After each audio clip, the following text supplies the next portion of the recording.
In this video, I'm going to show you how to download and install Android Studio on macOS. So if you're running Windows, then you need to jump straight to the next video. Still here? Great. Android Studio is the only piece of software that you need for this course. It includes both a coding environment and a simulator so that you can run Android apps on emulated devices, phones and smartwatches right there on your machine. To download it, just go to developer.android.com/studio and then click the big green button to download Android Studio.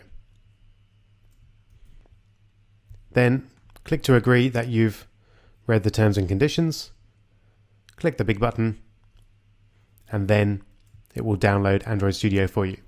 It's quite a big file, so you might want to go make a cup of tea while you're waiting for it to download. While it's downloading, I'll let you know a quick bit of good news, and that is with this version of Android Studio, you don't need to download and install Java separately. You can just download Android Studio itself, and that's it. Java comes pre-installed within Android Studio itself. And that's now downloaded.